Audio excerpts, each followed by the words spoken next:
जय श्री हरि। आपसे मेरी बात इस समय मैनिफेस्टेशन के कॉन्टेक्स्ट में हो रही है और मैनिफेस्टेशन के विषय में जो हम बात कर रहे हैं वो मैं आपको फिर से याद दिला दूं। ये आ रहा है स्वाधिष्ठान चक्र के कॉन्टेक्स्ट में, और स्वाधिष्ठान चक्र के विषय में बात करने के लिए हम जो एक तरह से विवश हुए हैं वो कारण है ये कि हमने जब अर्जुन जी को देखा महाभारत की रणभूमि में पहले ही अध्याय में एक वॉरियर से विम्प बनते हुए, तो हमको ये बड़ा विस्मयकारी लगा कि इतना ज़बरदस्त ट्रांसफॉर्मेशन किसी हीरो का आखिर कौन सा मैकेनिज्म कर सकता है। मन के अंदर उत्पन्न होने वाले जो भी ट्रॉमेटिक इमोशंस हैं अर्जुन जी के, वो किस मैकेनिज्म के कारण ट्रांसलेट करके उनके शरीर के स्तर पर आते हैं कि शरीर उनका बिल्कुल निढाल हो जाता है, और बुद्धि के निर्णय के स्तर पर ट्रांसलेट कैसे होते हैं। और इसको जब हमने किया तो हमने देखा कि ये तो राज है प्राण ऊर्जा का, यानी प्राण शरीर is the cause behind all that Arjun ji goes through on the battlefield of Mahabharata.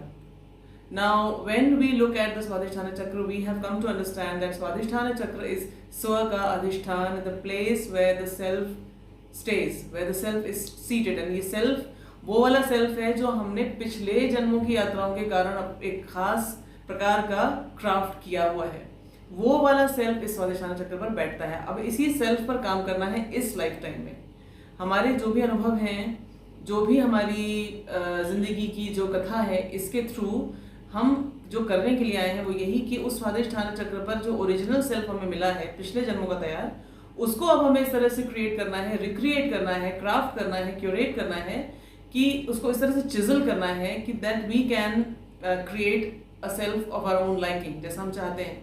या तो वो अपने आप होता रहे एक डिफॉल्ट के हिसाब से कि जानवरों की तरह हम जीते रहें, और फिर से एक तैयार हो जाएगा एनर्जी सिस्टम अगले जीवन में जीने के लिए, या हम चॉइस ले सकते हैं कि हम क्या क्या करें क्या क्या ना करें कि जिस सेल्फ को हम मैनिफेस्ट करना चाहते हैं वही सेल्फ मैनिफेस्ट हो।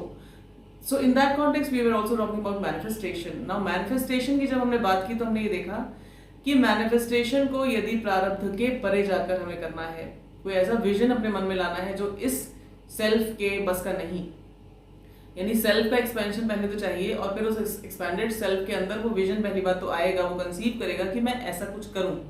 तो वो करने के लिए हमें क्या करना है, we have to do something which takes us completely out of the place of lack, जहां पर हमको कमी का, अभाव का, नीड का, कुछ चाहिए ये वाला भाव ना अनुभव हो।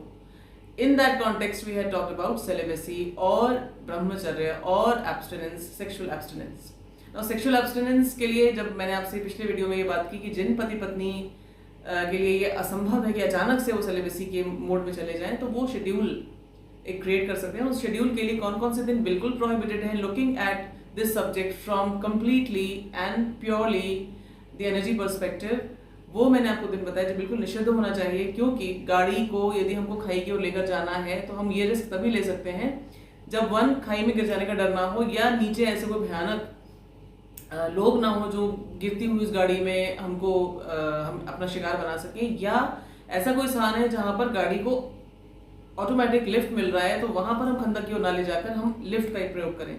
So that is the purpose behind looking at the prohibited times and when it is allowed. तो prohibition के भाव से जब इस विषय को हमने देखा था तो उसमें मैंने आपके साथ वो समय शेयर किए थे जब सेक्सुअल एक्टिविटी को आप अलाउ कर सकते हैं, just to create a schedule so that abstinence becomes easy for you, slowly tapering it off.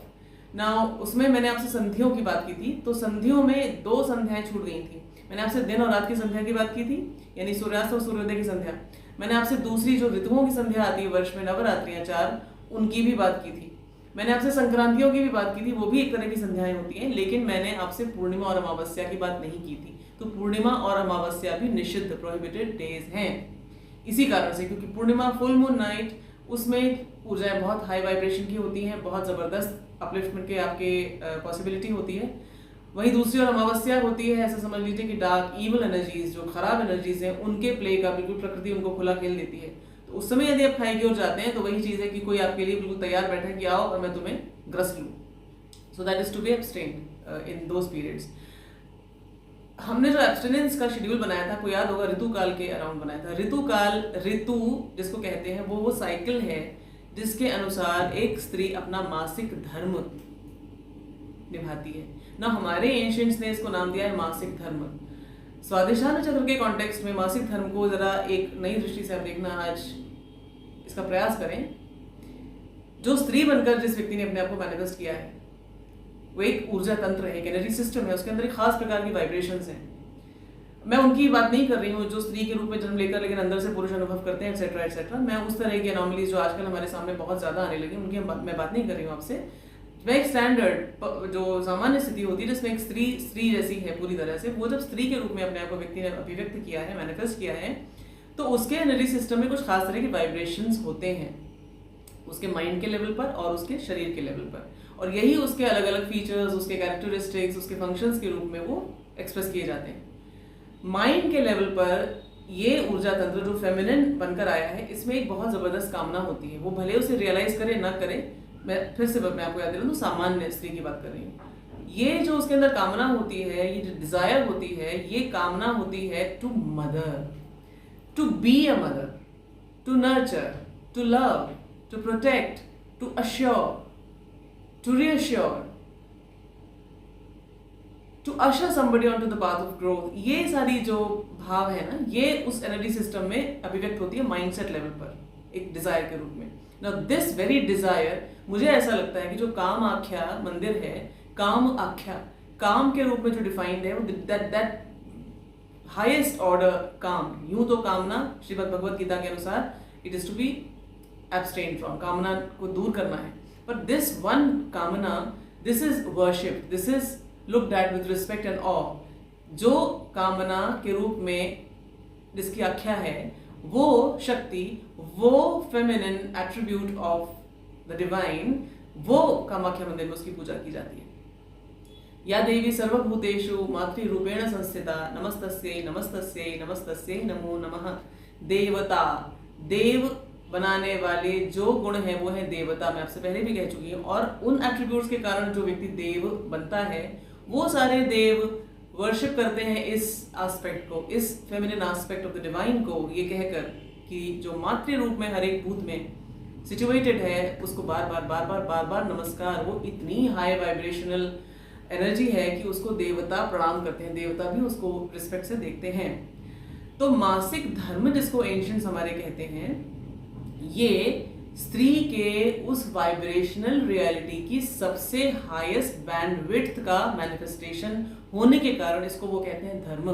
क्योंकि धर्म जो धारण करे वो होता है धर्म, या जिसके कारण कोई व्यक्ति पहचाना जाए कि वो व्यक्ति है। मासिक धर्म बताता है शारीरिक रूप से कि ये स्त्री है, क्योंकि उसके माइंडसेट की जो एनर्जी कॉन्स्टिट्यूशन का, जो माइंडसेट का जो मैटरनल इंस्टिंक्ट है, वो अभिव्यक्त होता है उसके शरीर के मासिक धर्म के माध्यम से, जिसको हम कहते हैं पीरियड्स। तो जो ऋतुकाल है वो मासिक धर्म से इस तरह से कनेक्टेड है कि जो first day of the period reading, उसके 16 दिन तक ऋतुकाल माना जाता है। क्यों माना जाता है? क्योंकि 14वां दिन, अगर एक बिल्कुल परफेक्ट 28 डे साइकिल आप माने किसी स्त्री का मेंस्ट्रुएशन का, तो 28 दिन के साइकिल में उसका जो 14वां दिन होगा पीरियड स्टार्ट से लेकर, वो 14वां दिन उसका अंडोत्सर्ग का टाइम है, ओव्यूलेशन का टाइम है। यानी उसके शरीर में जो माँ बनने वाले अंग दिए गए हैं, उसका गर्भाशय, उसके अंडाशय और उनको जोड़ने वाली जो नली है, the fallopian tube, the ovary, the uterus and the fallopian tube, ये तीनों के तीनों इस समय एक खास प्रकार का फिनोमेनन क्रिएट करते हैं उसके लिए।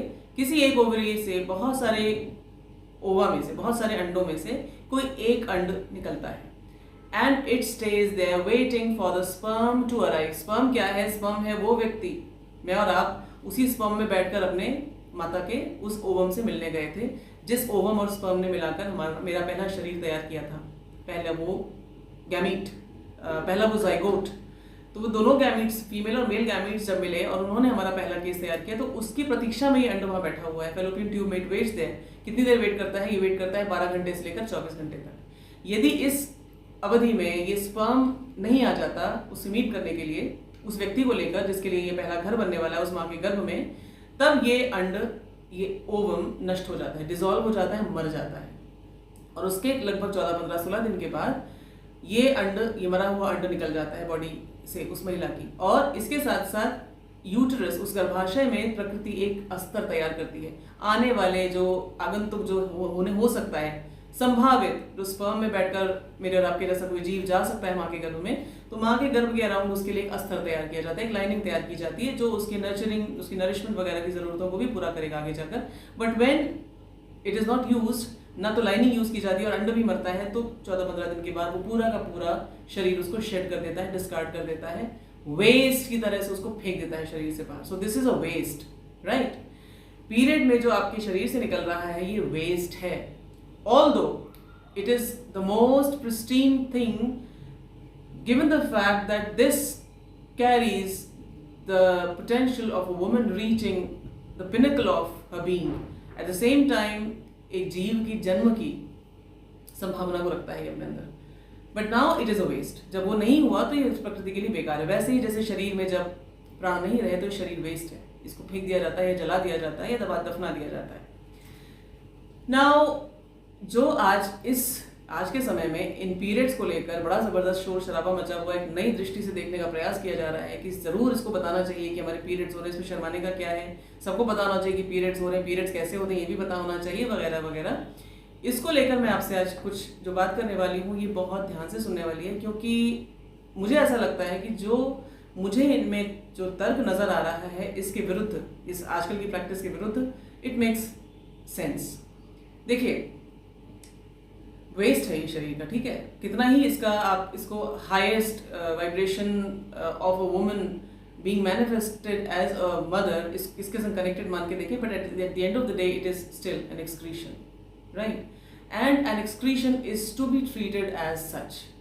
शरीर से निकलने वाले जितने भी हमारे उत्सर्जन हैं वो सारे के सारे वेस्ट होते हैं, शरीर के काम के नहीं होते, इसलिए शरीर उन्हें निकाल देता है। बिल्कुल उसी तरह से पीरियड ब्लड के थ्रू वो एक्सक्रीशन को निकाला जा रहा है। नाउ एक्सक्रीशन जो निकल भी रहा है ना, उसका स्थान कोई बड़ा ग्लोरियस नहीं है, वो किसी हायर चक्र से नहीं एक्सक्रीट कर रहा, वो वहां से एक्सक्रीशन हो रहा है जहां से आपके शरीर के सबसे ज्यादा घृणित डिस्चार्जेस एक्सक्रीट किए जाते हैं। ये बड़ी जबरदस्त विडंबना है हमारे जन्म की, और जो हमारे एंशिएंट्स थे उन्होंने इसी चीज की एनॉमली को देख कर कि ये जो विषय है sex and birth, sex and life, इसमें इसका जो नज़रिया है इसको किस तरह से हम फ्लिप करें जिससे कि हम इसको अपवर्ड लेकर चले जाएं, क्योंकि हमारी जो ह्यूमन सोसाइटी हुआ करती थी, हमारा जो सिविलाइजेशन था वो अपवर्ड मोबाइल था, हम चीज़ों को परिष्कार की ओर ले जाने वाले समाज थे।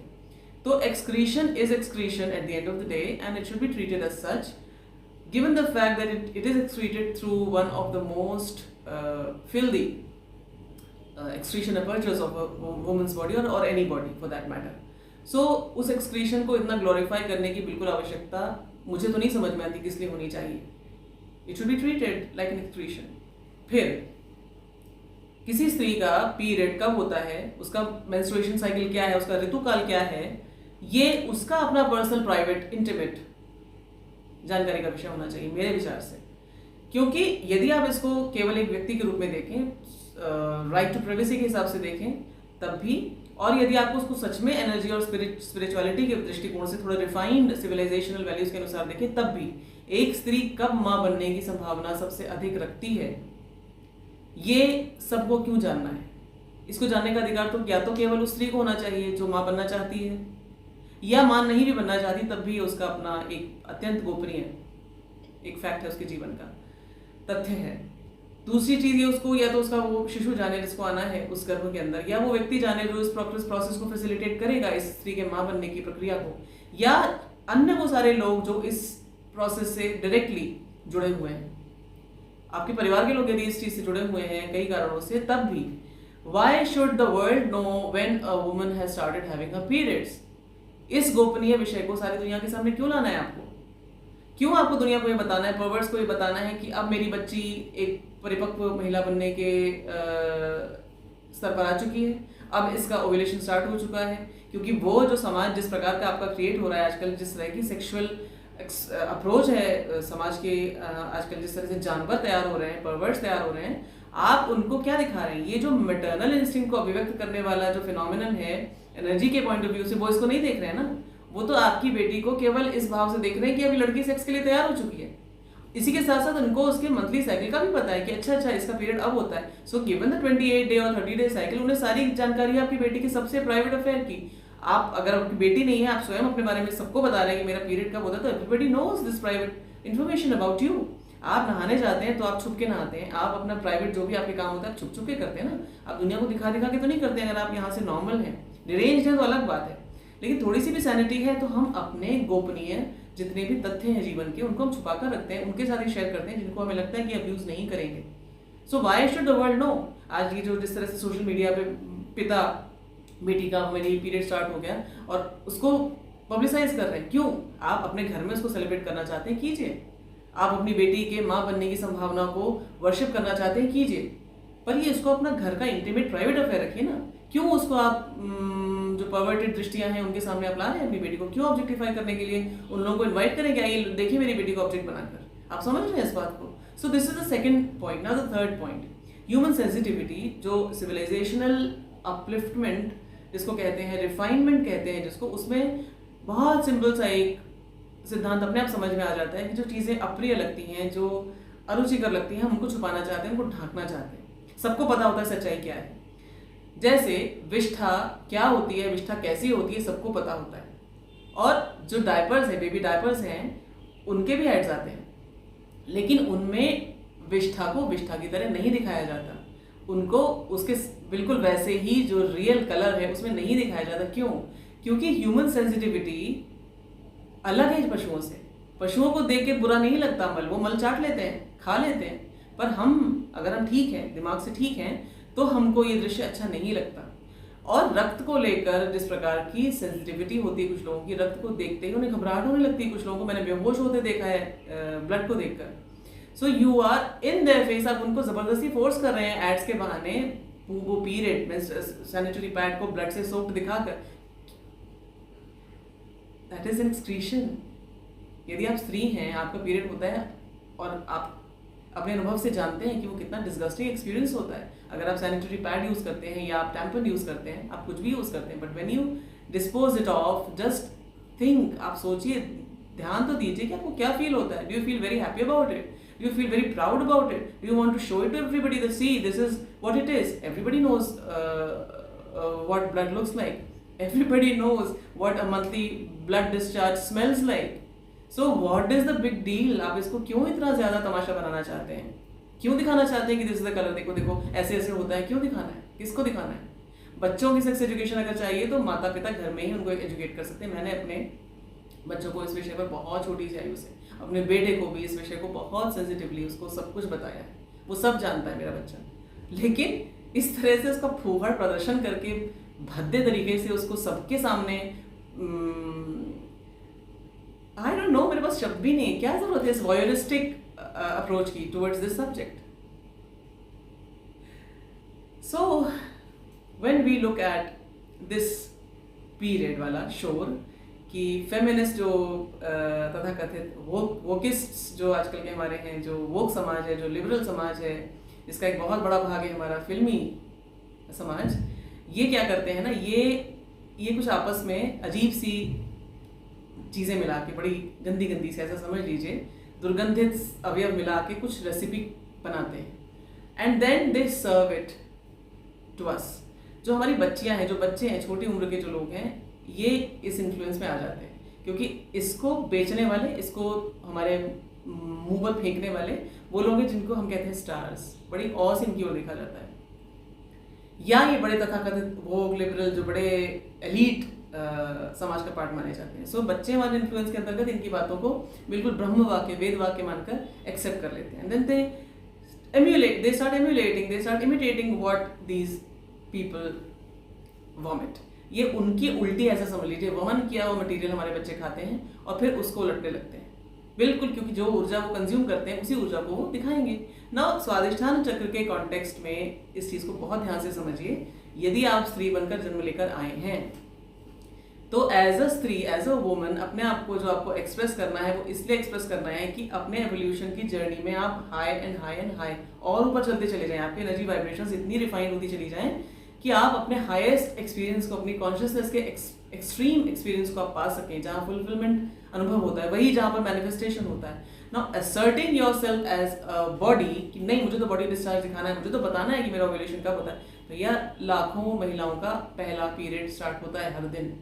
लाखों पशु माताएं जाने कितनी आज इस समय जब मैं आपसे बात कर रही हूँ अपना पहला पीरियड ब्लड उत्सर्जित कर रही होंगी।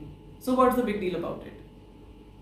मानव समाज जिसको कहा जाता है, ह्यूमन सिविलाइजेशन जिसको कहा जाता है, इसकी कुछ अलग सेंसिटिविटीज होती हैं, इसके कुछ अलग यार्डस्टिक्स होते हैं, इसके कुछ अलग पैरामीटर्स होते हैं। So the physical phenomenon known as the period is to be looked at as सच।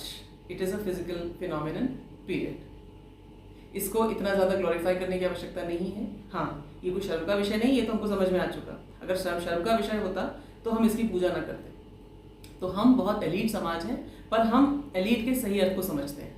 कहाँ पर कितनी सीमाएं खींचनी है ये हम बहुत अच्छे से जानते हैं। So if you are watching this video, please इस बात को पहले तो आप समझिए, यदि आप स्त्री हैं या पुरुष हैं, कि पीरियड को पीरियड की मर्यादा में रहने दीजिए, पीरियड। दूसरी, ये जो हमारे बच्चे इस इन्फ्लुएंस में आ रहे हैं, यदि आप बच्चे हैं, आपके बच्चे हैं, उनको भी आप इस विषय को समझाने का प्रयास कीजिए कि पीरियड्स उनका अपना प्राइवेट, बिल्कुल इंटीमेट, बिल्कुल रिस्पेक्टेबल एक फिनोमिनन है जीवन का, जिसको उन्होंने मैनिफेस्ट किया है अपनी पिछली यात्राओं के कारण as a woman, and it holds the potential to take them to the pinnacle of their experience. So इसको इस लेवल पे वो मैनिफेस्ट ना करें, क्योंकि फिर ये वही सेल्फ की छोटी सी जो अवधारणा है उसी में कैद होकर आप रह जाएंगे, बल्कि उसको और भी ज़्यादा आप परवर्स एनर्जीज के साथ शेयर करने लगेंगे, उसमें मिलाने लगेंगे परवर्स एनर्जीज को। इसी के साथ साथ आपने अपने लेवल पे एनर्जी गिराई तो गिराई, अपने आप को सेक्स ऑब्जेक्ट की तरह से जब आपने उन वॉयरिस्टिक, उन प्रिमिटिव, उन परवर्ट्स की नज़रों में डाला, जिन्हें पता चल गया कि अच्छा इसका पीरियड स्टार्ट हो गया। सो हुआ क्या, उनकी गंदी ऊर्जा, वो जो आपको एक सेक्स ऑब्जेक्ट की तरह से एक विजाइना के लेवल पर आपको रिड्यूस करना चाहते हैं। आप समझ रहे हैं, ये जो परवर्ट जो दिमाग है ये क्या विजुअलाइज करते हैं जैसे ही वो सैनिटरी पैड का ऐड देखते हैं। ये बड़े रिस्पेक्टेबल फिनोमिनन नहीं मानते हैं इसको। सो आप उनकी एनर्जीज को अपनी ओर इन्वाइट करते हैं। जब गंदी एनर्जीज को आप जानबूझकर इनवाइट करेंगे, this is an open invitation कि आओ आओ आओ, मेरे घर को गंदा करो, मेरे घर को तोड़ो फोड़ो, मैं जहाँ ऊंचा चढ़ना चाहता हूँ मेरी सारी लिफ्ट खत्म कर दो, मैं तो और नीचे चला जाऊँ, इसके लिए मुझे धक्का दो। This is what it is in terms of energy. अगर आप समझ पा रहे हैं कि कितना भयानक खतरा है, यदि आप इस विषय को लेकर इतना ढोल बजा कर आप सोचते हैं कि मैं असर्ट करता हूँ अपनी आइडेंटिटी को, आई मीन असर्ट करती हूँ अपनी आइडेंटिटी को, या मैं यदि दुनिया भर को बताता हूँ कि मेरी बेटी की पीरियड स्टार्ट हो गया तो मैं तो बहुत बड़ा अच्छा फादर हूँ, या बड़ी अच्छी माता हूँ, या मैं बड़ी अच्छी फैमिली हूँ। प्लीज़ नहीं, ऐसा नहीं है। आप अपने बच्चे के सबसे बड़े दुश्मन हैं। और यदि कोई लड़की, कोई स्त्री क्या बोलूँ मैं, बच्चों की बातें तो बच्चे, वो कहते हैं ना, बच्चे तो बच्चे, बाप रे बाप, बड़ी बड़ी महिलाएं इस जूठन को खाती हैं और इसको अपना नेचर बना लेती हैं और फिर उसको उगलने लगती हैं, दूसरों को भी वही गंदगी खाने के लिए प्रॉम्प्ट करती हैं। So please don't become a part of that wagon which wants to take us deeper and deeper into the voyeuristic patterns, into the primitive patterns of looking at everything from a different, completely distorted, completely perverted perspective. आप उनका part बिल्कुल ना बने। आप please चीज़ को वैसा ही समझने का प्रयास करें जैसी वो है। That's all for today. फिर से मिलूंगी आपसे। जय श्री कृष्ण।